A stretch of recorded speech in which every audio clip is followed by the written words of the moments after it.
आरक्षण बंटवारे के सवाल पर फंसते नजर आए कांग्रेस प्रत्याशी। नेशनल चौपाल के संवाददाता के तीखे सवाल। जी हां दोस्तों, आपने बिल्कुल सही सुना। मैं हूं पराग महेंद्र, आप देख रहे हैं नेशनल चौपाल। महाराष्ट्र में विधानसभा चुनाव के मद्देनजर रखते हुए तमाम राजनीतिक पार्टियों के नेता अब चुनावी जनसभाओं में जिस तरीके से अपनी बात लोगों के बीच रख रहे हैं, खासतौर पर अगर महायुति की सरकार की बात करेंगे, महायुति की सरकार के जरिए बटोंगे तो कटोंगे नारा सबसे ज्यादा अब चर्चाओं में दिखाई दे रहा है।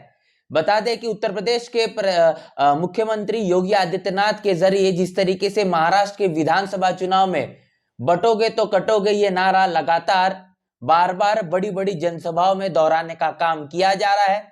दूसरी तरफ अगर महाविकास आघाड़ी गठबंधन की बात करेंगे तो ये भी SC/ST आरक्षण के वर्गीकरण के फैसले को लेकर यहां पर कहेंगे कि जिस तरीके से भारत के संविधान को बचाने को लेकर भारत के संविधान में आरक्षण को पूरी तरीके से देश में लागू करने की बात अपने तमाम चुनावी जनसभाओं में करते हुए दिखाई दे रहे हैं।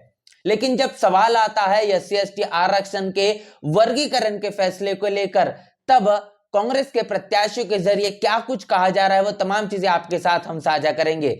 बता दें कि ये हमने संवाददाता के जरिए सवाल किए गए हैं गोंदिया विधानसभा में, और इस गोंदिया विधानसभा में जिस तरीके से महाविकास आघाड़ी के जो प्रत्याशी गोपाल दास अग्रवाल, इनसे जब हमारे संवाददाता ने SC/ST आरक्षण के वर्गीकरण के फैसले को लेकर जब सवाल किए, तब उनके क्या कुछ जवाब थे, आइए सुनते हैं। SC/ST के रिजर्वेशन में उपवर्गीकरण का जो फैसला आया 1 अगस्त का सुप्रीम कोर्ट का, उस पर क्या स्टैंड है आपका? एक भी शब्द नहीं बोले मल्लिकार्जुन खड़गे ना राहुल गांधी। उनके बड़े लोगों तो आप भाजपा में गए थे, वापसी आए तो क्या हुआ, क्या बात? मेरा मुद्दा यही है, लेकिन क्रीमी लेयर में जो बहुत अपर कास्ट के जो आर्थिक दृष्टि से मजबूत है, अपर कास्ट तो आप भी अपर कास्ट नहीं बोल रहा हूँ मैं, अपर लोग कह रहे 2 अग्रवाल है, दो अग्रवाल है, तो कह रहे कि 2 भाइयों की दुकान है। नहीं, ऐसा दुकान कुछ नहीं है।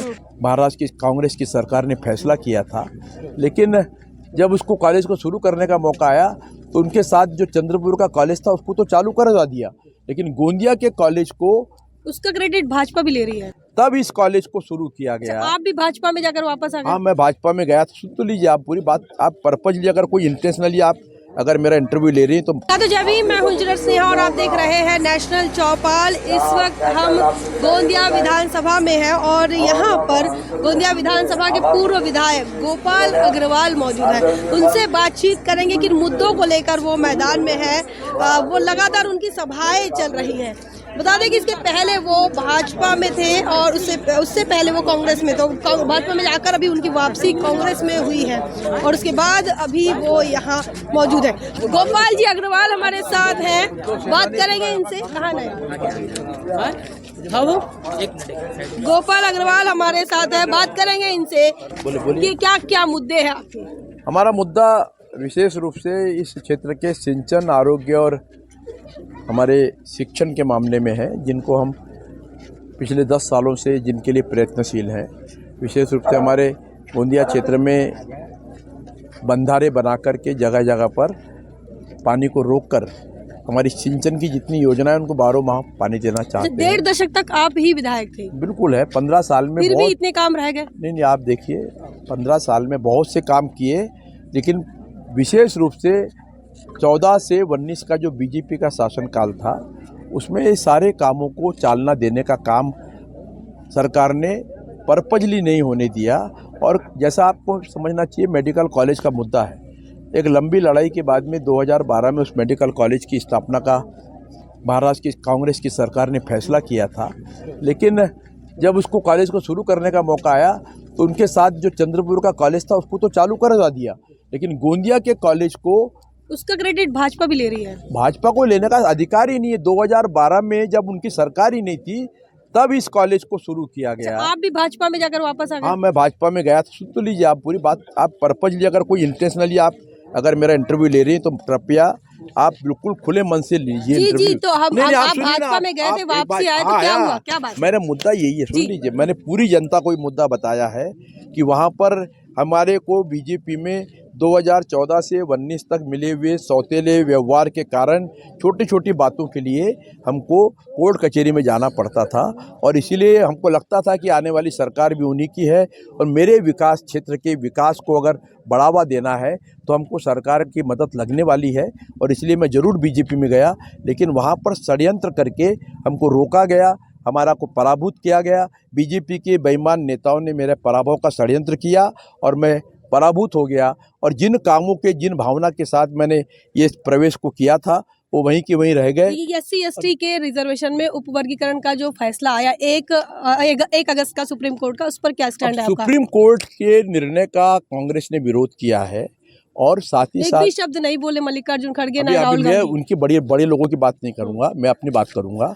हमारी भूमिका है कि वर्गीकरण का जो सुप्रीम कोर्ट का, आपकी वैयक्तिक भूमिका है? हाँ जी, मेरी वैयक्तिक भूमिका है कि ये जो वर्गीकरण का जो कानून आया है इसमें महाराष्ट्र की बीजेपी सरकार ने भी एक कमेटी बनाई है। अभी कमेटी बन गई है 15 हाँ, 15 अक्टूबर को बनी है। जाते जाते उन्होंने कमेटी बनाई है और उनकी नीयत है कि ये कानून लागू हो, इसलिए कमेटी बनी है।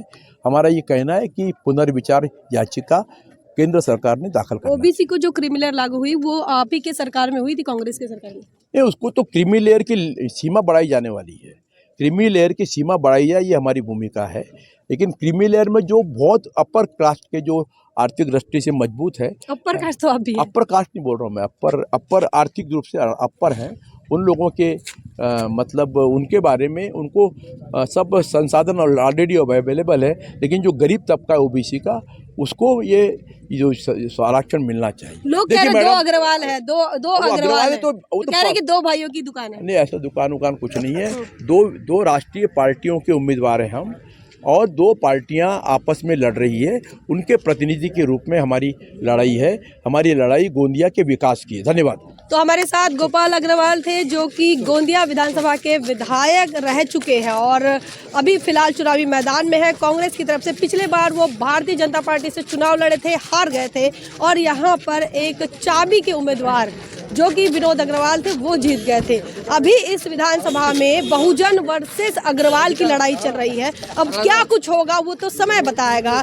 लोग कह रहे हैं कि 2 अग्रवाल है और बहुजन समाज के लोग जिसका SC/ST OBC के बिल्कुल भी रिप्रेजेंटेशन नहीं है, वो लोग चाहते हैं कि बदलाव हो।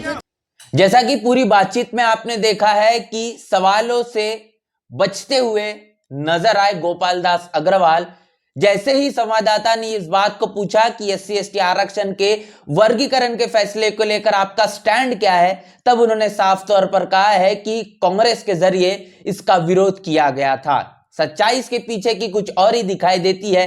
जब 1 अगस्त 2024 को सुप्रीम कोर्ट का एक बड़ा फैसला आया, इसके बाद कांग्रेस के माध्यम से सिर्फ और सिर्फ खाना पूर्ति के आधार पर ही विरोध दिखाई दिया, जो कि बड़े पैमाने पर एक आंदोलन के तौर पर बहुजन समाज ने रोडों रस्तों पर आकर जो विरोध दर्ज किया, इसमें कांग्रेस ने अपनी भागीदारी सुनिश्चित करने का काम बिल्कुल भी नहीं किया।